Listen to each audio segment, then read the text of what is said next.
Have you ever felt like God forgot about you? Looked up at the sky and thought, why doesn't he show up now when I need him most? So, this video is for you, and it might be the most important one you watch today. Because what nobody tells you is that silence doesn't mean absence. In fact, those silent moments are often when the greatest miracles are being prepared. While most people give up when everything stops, the chosen ones learn to wait and witness the impossible. And we're not talking about symbolic stories or poetic metaphors, we're talking about solid biblical foundations, where the sea split open, the sun stood still, the water became a path, and even ravens turned into delivery agents. What you're about to see are proofs that God still moves, and when he does, even death loses its grip. If you feel like you've hit your limit, you might be closer to a miracle than you think. Buckle up, because what comes next will show you that when everything stops, that's often where everything begins.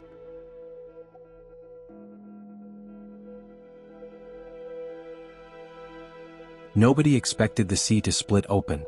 And that's exactly where the secret lies. God acts where logic stops. Moses, surrounded by Egyptians, sand, and fear, stretched out his hand, and the water opened. The Bible is clear. When God decides to open a path, no wall of water, army, or panic can stand in the way.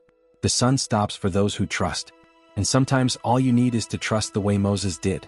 Today many face their own Red Seas. Debts, diagnoses, broken families, crushing expectations. But the same God who said, I am the Lord who heals you, in Exodus 15 verse 26 is still opening paths where there seemed to be none. He opened the sea for Moses, sustained Abraham, and blessed the Egyptian midwives, even under death threats. It's not about how big your problem is, it's about who's with you in the middle of it. Need a real-world example? How many times have you looked at your life and thought, there's no way forward from here? And yet, you made it. God specializes in that. Maybe all you need to do is stop rowing against the tide and start stretching out your hand. That's how the impossible became a highway. And let's be honest, if the sun stood still in Joshua 10 verse 13, why wouldn't he open this new chapter of your life right now?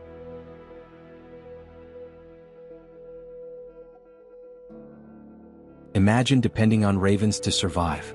Sounds crazy, right? But that's exactly how Elijah saw God move when everything around him was dry as the desert.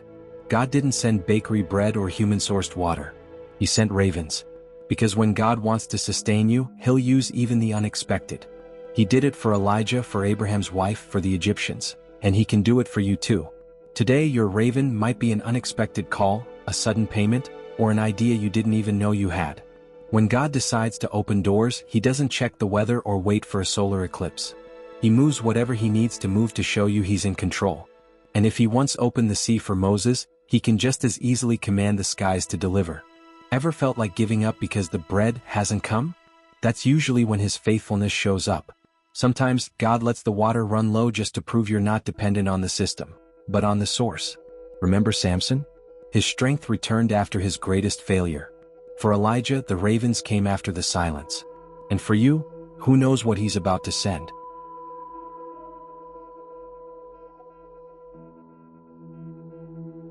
Daniel didn't defy the king's decree out of rebellion. He just refused to stop praying. And that's what landed him in the den. It wasn't sin that brought him there, it was faithfulness. And this is where many get confused. Being in the center of God's will doesn't exempt you from the fire. Sometimes, God lets you fall into the pit, just to prove that not even the fiercest roar can silence someone with a purpose.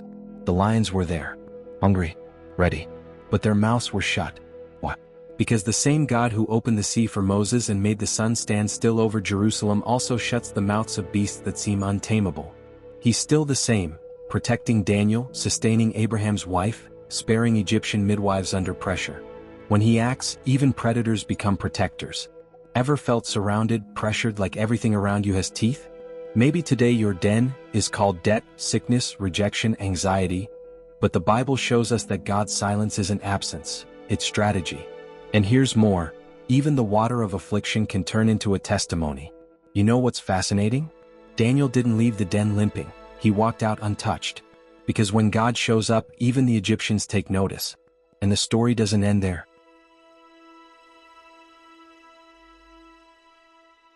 The night was dark. The sea was raging, and the disciples were terrified. That's when Jesus showed up, walking on the water. Not during calm moments but right in the middle of the chaos. He could have waited for sunrise or calmer tides, but he chose to meet them in the storm. That's how God moves. When fear screams, he shows up walking on top of the impossible. How many times have you felt like Peter on that boat? Everything shaking, feeling like jumping but unsure if you'll sink. And even when Peter began to sink, Jesus reached out his hand.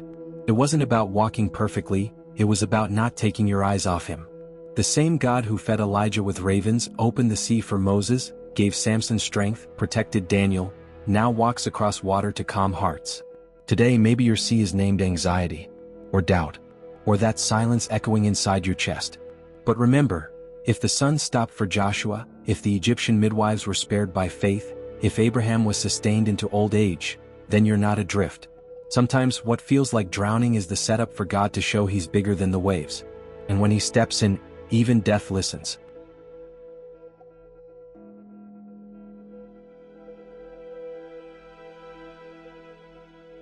Lazarus had been dead for 4 days. The stone was sealed, the stench unbearable. And still Jesus showed up. Because where others see an end, God sees a turning point. He wasn't late, he arrived at the exact moment to show that with him, too late doesn't exist. The same one who stopped the sun in Joshua 10 verse 13 now called a dead man by name. And he obeyed. That scene hits deep. Who hasn't thought it's over at some point? Maybe a dream, a relationship, a spiritual area that slowly withered. But the Bible is clear. God specializes in reviving what seems lost. He did it with water for Elijah, the sea for Moses, the faith of Abraham, the courage of the Egyptian midwives.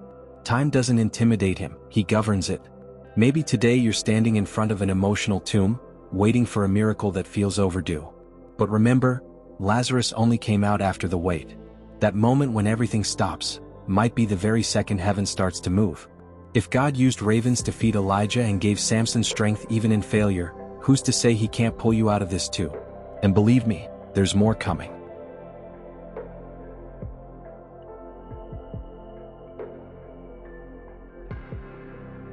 Now that you've heard all this, tell me, what still makes you doubt?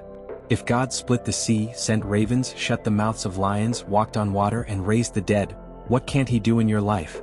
The real question isn't whether he still moves, but whether you're willing to believe even when nothing makes sense. What parts of your life are buried, waiting for a Lazarus come forth? What seas are screaming, this is the end? Can you stop right now and say, God, I still trust you? Because faith isn't about understanding, it's about continuing. And those who continue will see. So tell me, which of these stories spoke to you the most? What part lit something inside you again? Leave it in the comments. And if this video touched your heart, hit subscribe, turn on the notifications, and share it with someone who also needs to see that there's still hope. Because when we walk by faith, even the impossible learns to obey.